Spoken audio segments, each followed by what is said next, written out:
أهلا بيكم في قناة فهمناكم. ما تنسوش الاشتراك في القناة وتفعيل زر الجرس والشير عشان الكل يستفيد، وكمان ما تنسوش المتابعة على الواتساب والتليجرام.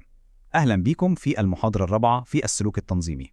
في الشرح ده هنحاول نفك شفرة السلوك البشري في مكان الشغل، وهنكتشف مع بعض إيه هو نظام التشغيل اللي هو عقلنا وبيحرك تصرفاتنا كل يوم. خلينا نبدأ بسؤال كلنا أكيد سألناه لنفسنا في وقت من الأوقات. ليه زميل معين بيتصرف بالشكل ده؟ أو ليه المدير أخذ قرار معين؟ يا ترى تصرفات الناس في الشغل دي حاجة عشوائية كده، ولا في منطق مستخبي وراها؟ الحقيقة بقى إن تصرفاتنا دي مش صدفة ولا هي عشوائية خالص. كل واحد فينا عنده جوه عقله زي نظام تشغيل خاص بيه، هو اللي بيحدد طريقة تفكيره، قراراته، وحتى ردود أفعاله.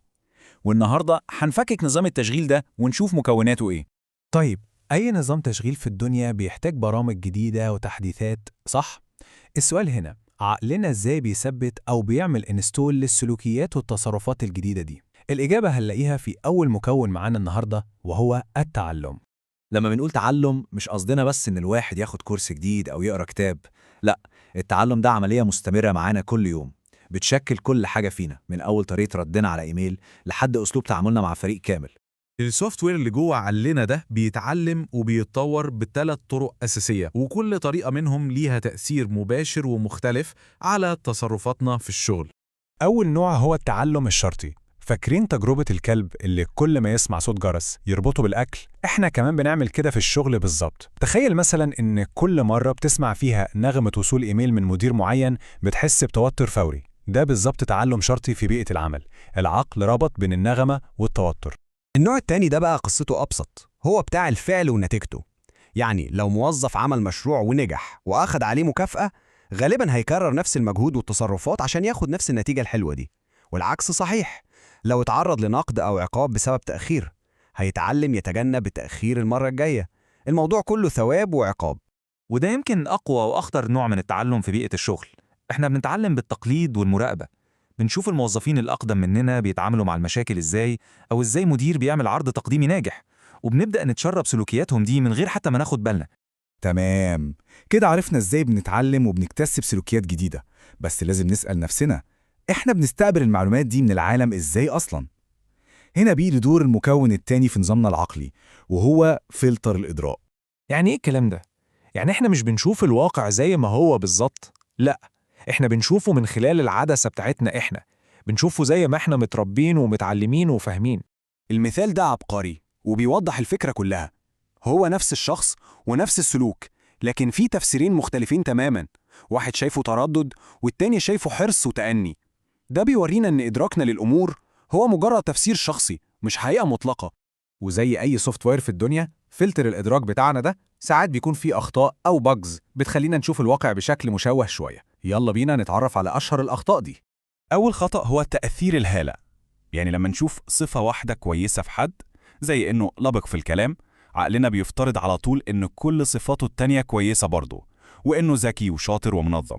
والعكس صحيح، ده خطأ بيحصل كتير قوي في مقابلات الشغل. تاني خطأ هو التنميط أو الصور النمطية، وهو إننا نحكم على شخص بناء على فكرتنا المسبقة عن المجموعة اللي هو بينتمي ليها، زي إننا نقول كل المهندسين كذا أو كل الجيل الجديد كذا، من غير ما نتعامل مع الشخص ده كفرد مستقل. وده من أخطر الأخطاء. الانطباع الأول اللي بناخده عن حد في أول كام دقيقة عقلنا بيمسك فيه جدا، وساعات كتير بيرفض يغيره حتى لو ظهرت معلومات جديدة بتناقض الانطباع ده. عشان كده أول أيام في أي شغل جديد بتكون مهمة جدا. طيب، إحنا اتكلمنا عن البرامج اللي هي التعلم والفلتر اللي هو الإدراك. فضل نعرف إيه هو السورس كود أو الكود المصدري اللي بيشغل كل ده. هنا بنتكلم عن أعمق جزء في نظام التشغيل بتاعنا، القيم والاتجاهات. مهم قوي نفرق بين الاتنين. القيم دي هي المبادئ الكبيرة الثابتة اللي بنؤمن بيها، زي الصدق أو الأمانة.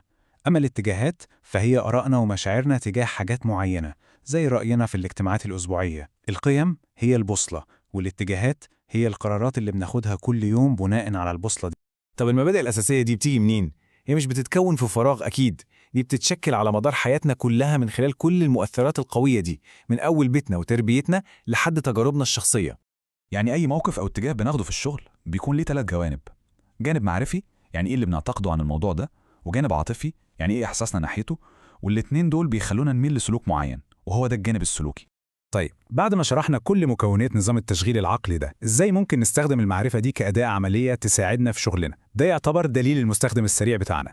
دي 3 خطوات عملية جدا ممكن نبدأ نطبقها من بكرة. أول حاجة، نحدد طريقة تعلمنا المفضلة، هل بنتعلم لما نجرب بنفسنا ولا لما نشوف غيرنا بيعمل إيه؟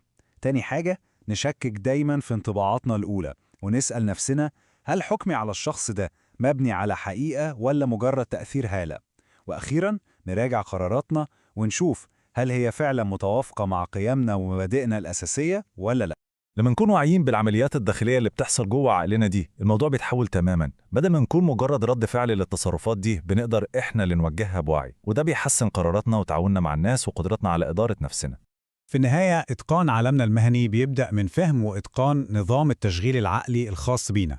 خلينا نفكر في السؤال ده: إيه هو أكبر خطأ إدراكي بنلاحظه بيتكرر حوالينا في الشغل كل يوم؟